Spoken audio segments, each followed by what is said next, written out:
На конференции, которая состоялась здесь на борту Михаила Светлова, мы говорили в том числе о том, что происходит потепление.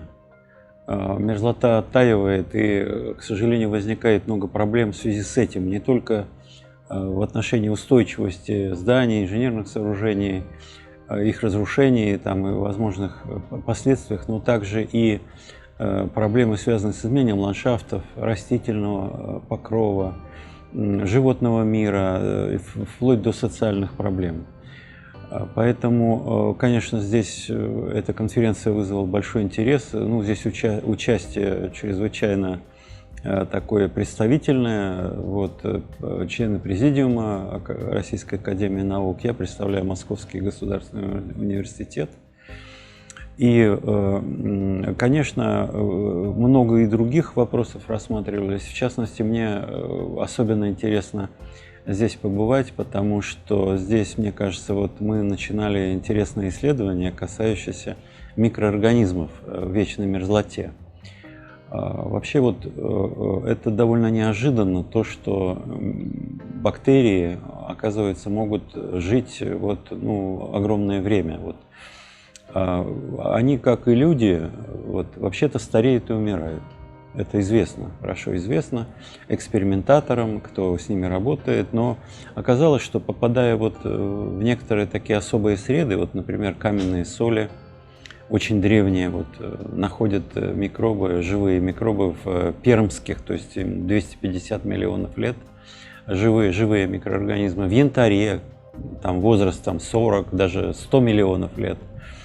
Вот, но там находки единичные, и очень трудно, в общем, их найти, поэтому они оспариваются, так сказать, там, научным сообществом достаточно. Здесь нет такого консенсуса в отношении, действительно ли это существует, этот поразительный феномен или нет. Но вот, оказывается, в мерзлоте довольно много микроорганизмов. То есть вообще любой может взять, там, не знаю, какое-то орудие, вот, и посмотреть, значит, взять образцы вечной мерзлоты, вот, якутской мерзлоты, и оказывается, что там существуют разные виды микроорганизмов. Правда, получается, что чем древнее мерзлота, тем меньше их разнообразие, и вот, они становятся такими совершенно особыми. Вот меня интересовало как раз, что если мы попытаемся опробовать наиболее древнюю якутскую мерзлоту. Она здесь находится на севере Якутии, и в том числе вот в долине реки Алдан, на Мамонтовой горе, хорошо известное место всем, кто живет здесь. Там река делает поворот почти под 90 градусов, там такой стык двух тектонических разломов, и идет интенсивное разрушение берега, левого берега Алдана, и обнажаются очень древние отложения, то есть им там 10, 12, может быть даже чуть больше миллионов лет. Но замерзли они, по-видимому, вот по нашей оценке, значительно позже, но все равно возраст этой мерзлоты очень древний. Вот я думаю, что она могла замерзнуть примерно 3,5 миллиона лет назад. То есть это вот время, когда эти микроорганизмы, по-видимому, туда могли попасть с подземными водами или каким-то другим путем с поверхности. И оказалось, что в такой древней мерзлоте вот, наиболее такие представительной частью вот этого мира микроорганизмов являются бациллы. Вот. Эта группа микроорганизмов, она чрезвычайно живучая. В разных средах очень трудно уничтожить, можно кипятить, можно там обливать спиртом, но оказывается, что они могут даже выживать в таких условиях. Скажем, несколько часов кипячения может их не убить. Вот. Но самый главный вопрос, самый серьезный вопрос, это каким образом, вот, собственно, они не умерли там.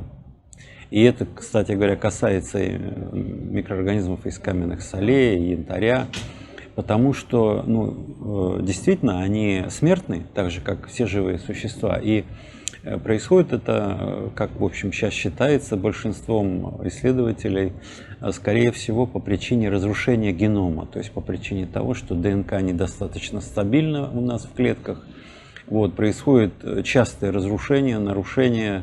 Вот, примерно там считается, вот, каждую секунду где-то в каждой клетке происходит какое-то повреждение.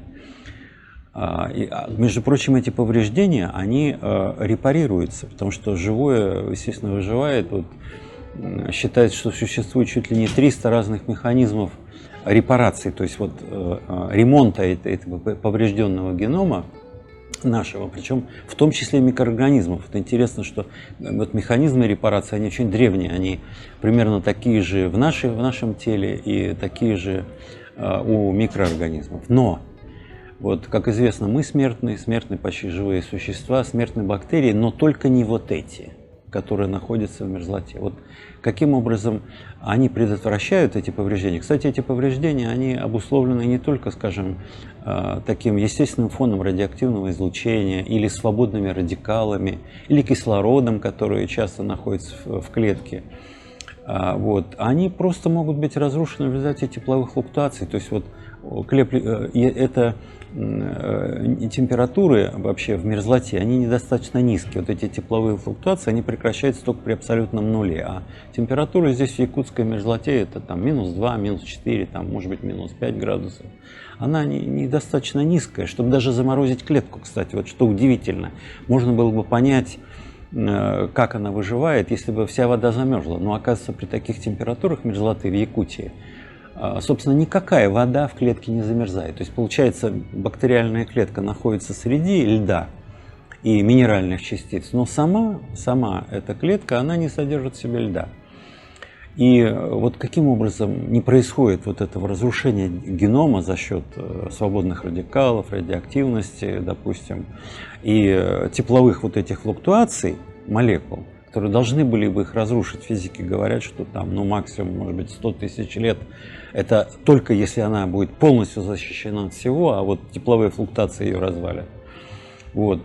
А тут речь идет о миллионах лет. Вот что-то есть, по-видимому, я предполагаю, есть какой-то механизм защиты. Или защиты, пассивной защиты, скажем, какие-то там щиты, какие-то, знаете, вот как у нас на клетках высших организмов, вот у нас с вами на геном намотаны такие белки, называются гистоны. Они, кстати, многие функции этих гистонов еще неизвестны. Может быть, это какие-то вот такие белковые соединения, вот, защищающие геном. Может быть, это репаративные механизмы, фантастические, которые превосходят по своей эффективности. Вот известные вот эти 300 разных видов репаративных механизмов. Может быть, есть еще какие-то, которые чрезвычайно эффективны, там на несколько порядков более эффективны, чем известные. Вот я предполагаю, что это может быть. Вот, потому что иначе не объяснить, каким образом они выживают. И если бы мы могли понять, что вот каким образом работает этот механизм, сейчас мы пытаемся вот последние годы как раз разобраться в этом механизме. Вот, скажем, там год-два назад мы провели такие эксперименты, воздействуем, скажем, на клетку. Вот мы брали кровяные клетки, обычные эритроциты, и воздействуем, скажем, перекисью водорода. Дело в том, что перекись водорода, а почему она, скажем, убивает на нашей коже микроорганизмы, почему мы используем перекись водорода? Потому что она действует на геном, она разрушает геном, вот, скажем, живых существ. И воздействие перекиси водорода на эритроциты, на кровяные клетки, мы смотрели, вот что будет, если у нас контрольный образец, который мы просто вот берем из крови, и, скажем, образец, к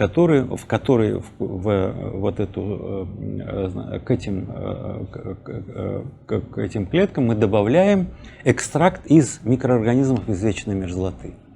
Мы не знаем, конечно, как это действует, но вот мы просто эти клетки разбиваем, и вот такой, так сказать, вот лизат или вот экстракт этих клеток добавляем в эти, вот, там, где содержатся эритроциты. Так вот, оказывается, что повреждающее действие перекиси водорода, простите, снижается. Причем снижается там сразу, буквально там в 2 раза. То есть, оказывается, действительно что-то есть в составе вот этих бактерий из мерзлоты, которые защищают геном. Вот мы это сейчас экспериментально доказали, опубликовали статью и так далее. В общем, это подтвердилось.